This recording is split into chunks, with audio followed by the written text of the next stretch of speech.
ரீசென்ட்டா தலைவர் ஒரு முக்கியமான விஷயத்த சொல்லியிருக்காரு. ஆக்சுவலி இது தலைவர் சொல்லல.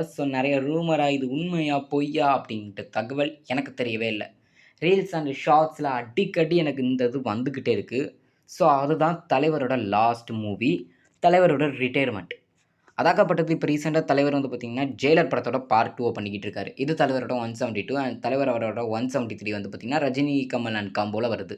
இப்ப என்ன சொல்றாங்க அப்டின்னா, வலைத்தளங்கள் ஃபுல்லாவே ரஜினி சாருக்கு 173 தான் லாஸ்ட் மூவி. 173 தான் லாஸ்ட் மூவி அப்டின்னு சொல்றாங்க. ஸோ 173 லாஸ்ட் மூவியா? இல்லையா? அப்டிங்கிற ஒரு விஷயம் ஒரு பெரிய கேள்விக்குறியால தான் அமைஞ்சிருக்கு. உங்களுக்கு எப்டி அப்டின்னு தெரியுது. அது மட்டும் இல்லாம இந்த 173 படத்தோட டைரக்டர் ரீசென்ட்டா கமலஹாசன் என்ன சொல்லியிருக்காருன்னா, நானும் ரெடி, அவரும் ரெடின்னு சொல்லியிருக்காரு. ரஜினி சாரும் அத தான் சொல்லியிருக்காரு. பட் டைரக்டர் யாரு அப்படின்னு இன்னும் சூஸ் பண்ணல. ஏதாவது ஒரு நல்ல டைரக்டர தான் பார்த்து சொல்லுவோம் அப்படின்னு சொல்லியிருக்காங்க. ஸோ, உங்களுக்கு ஏதாவது ஒரு புடிச்ச டைரக்டர் இருப்பாங்க. இவங்க பண்ணா நல்லாருக்கும் அப்படின்னு தெரிஞ்சதுன்னா, அத கமெண்ட்ல சொல்லுங்க. அப்புறம் இது ரஜினி சாருக்கு லாஸ்ட் மூவியா இல்லையான்னு கமெண்ட்ல சொல்லுங்க.